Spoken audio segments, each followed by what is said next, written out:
நிலங்களை பிரித்து எழுதி வாங்கிக் கொண்ட பின் பெற்றோரை கைவிட்ட மகன்கள் நிலங்களை மீட்டுத்தர வலியுறுத்தி மாவட்ட ஆட்சியரிடம் பெற்றோர் புகார் மனு அளித்து புகார் தெரிவித்தனர்.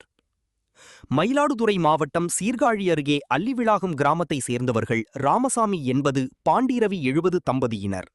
இவர்களுக்கு 2 மகன்கள் 1 மகள் உள்ள நிலையில் குடும்ப பிரச்சினை காரணமாக 2 மகன்களுக்கும் கிராம பஞ்சாயத்தார் முன்னிலையில் 2 ஏக்கர் புஞ்சை நிலங்களை கரையோலையாக எழுதி வைத்துள்ளனர். மேலும் 1 ஏக்கர் 38 குழி நஞ்சை நிலத்தை ஆயுள் காலம் வரை அனுபவித்துவிட்டு அதற்கு பின்னர் 2 மகன்களுக்கும் அனுபவத்துக்கு தருவதாகவும் எழுதி தந்துள்ளனர். அதற்கு ஈடாக 2 மகன்களும் பெற்றோரின் குடும்ப மற்றும் மருத்துவ செலவுக்காக மாதம் தலா ரூபாய் 4000 பணம் பெறுவதாக 2 மகன்களும் ஒப்புக்கொண்டனர். அதன்படி முதல் 1 வருடத்திற்கு மட்டும் செலவுக்கான பணத்தை தந்த 2 மகன்களும் அதன் பின்னர் கடந்த 5 வருடங்களாக பெற்றோரை கண்டு கொள்ளவில்லை. இதனால் தங்களுக்கு சொந்தமான நஞ்சை நிலத்தை முதியவர்கள் விற்க முயன்றபோது அதற்கு மூத்த மகன் எதிர்ப்பு தெரிவித்து நிலத்தை விற்கக்கூடாது என மிரட்டியுள்ளார். இதுகுறித்து மயிலாடுதுறை மாவட்ட ஆட்சியர் அலுவலகத்தில் இன்று நடைபெற்ற மக்கள் குறைதீர்க்கும் நாள் முகாமில் மாவட்ட ஆட்சியர் ஸ்ரீகாந்திடம் மனு அளித்த ராமசாமி பாண்டிரவி தம்பதியினர் தங்களுக்கு மாதம் மருத்துவ செலவு குடும்ப செலவு என 20,000 ரூபாய் செலவாகிறதாகவும் மகன்கள் சாப்பாடு போடாததால் மகள் வீட்டில் தனியாக வசித்து வருவதாகவும் சிரமத்துடன் வாழ்ந்து வரும் தங்களுக்கு சொந்தமான நஞ்சை நிலத்தை விற்றுக்கொள்ள உத்தரவு வழங்க வேண்டும் என்று மனு அளித்து புகார் தெரிவித்தனர். என்னுடைய பேர் கோவி ராமசாமி. எனக்கு வயது 80. என்னுடைய மனைவி பாண்டிரவி, அவங்களுக்கு வயது 70. எங்களுக்கு 42 வருடத்துக்கு முன்பு திருமணமாகிவிட்டது. எங்களுக்கு 2 ஆண் குழந்தைகள், 1 பெண் குழந்தை. பெண் குழந்தையை மதுரையில் திருமணம் செய்து கொடுத்திருக்கோம் மகளை. மகன்களுக்கு 2 திருமணமாகிவிட்டது.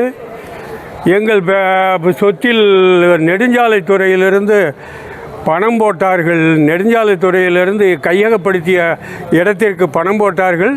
அந்த பணத்தை எல்லாமே அவர்களுக்கு பிரித்து கொடுத்து அவர் நல்ல நிலைமையோடு மாடி வீடு கட்டி கொண்டு சிறப்பாக இருக்கின்றார்கள். இதற்கும் இடையில் எங்களுக்கு மாதம் ஆளுக்கு 4000 ரூபாய் பணம் கொடுத்து விட வேண்டும், தாய் தந்தையர்கள் மருத்துவ செலவுக்கும் குடும்ப செலவுக்கும் என்று பஞ்சாயத்தார்கள் பேசி என்னிடம் இருந்து சொத்து பத்துக்களை எல்லாம் அவருக்கு வாங்கி கொடுத்தார்கள். கொடுத்த பிறகு 1 வருடம் பணம் போட்டார்கள். அதற்கு பிறகு இன்று வரை 5 வருடமாக பணம் போடவில்லை. எங்களுக்கு கொஞ்சம் கிடைத்த நெடுஞ்சாலைத்துறை கையகப்படுத்திய இடத்துக்கு இருந்து கிடைத்த பணத்தை நாங்கள் செலவுக்கு இதுவரையிலும் வைத்திருந்தோம். இதற்கு மேல் அதுவும் தீர்ந்து விட்டது. எனக்கோ வயதாகிவிட்டது, என் மனைவிக்கும் வயதாகிவிட்டது. இருவரும் எங்கும் சென்று இனிமேல் உழைக்கக்கூடிய மன உறுதி இல்லை எங்களுக்கு. உடலும் அந்த அளவுக்கு ஒத்துழைப்பு கொடுக்கவில்லை. மேலும் எங்களுடைய அந்திம காலத்துக்கு சாப்பாட்டிற்கும் வழி இல்லை, வைத்திய செலவிற்கும் வழி இல்லை. நாங்கள் இருவரும் பிரஷர், சுகர், அந்த அம்மாவுக்கும் சுகர், இதை மாதிரி வியாதிகளில் பீடிக்கப்பட்டு இருக்கிறோம். மீண்டும் நாங்கள் இருவரும் எங்களுடைய நெருங்கிய டாக்டர் ஒருவர் மருத்துவ கண்காணிப்பில் வாழ்ந்து வருகிறோம்.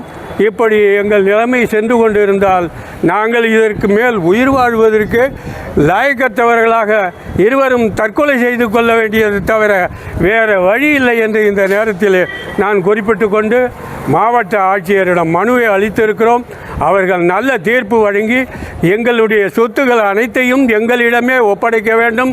தவறினால் அதில் இன்னொரு கோரிக்கையாக 1 ஏக்கர் நஞ்சை நிலத்தை நாங்களே விற்றுக்கொள்ள வேண்டியது என்று ஏற்கனவே பஞ்சாயத்தார்கள் முடிவெடுத்திருந்தார்கள். அதை விற்றுக்கொண்டு எங்களுடைய ஆயுள் காலத்தை நாங்கள் போக்க வேண்டும். இதுதான் எங்களுடைய கோரிக்கை. இதை மனுவாக மாவட்ட ஆட்சியரிடம் கொடுத்திருக்கின்றோம்.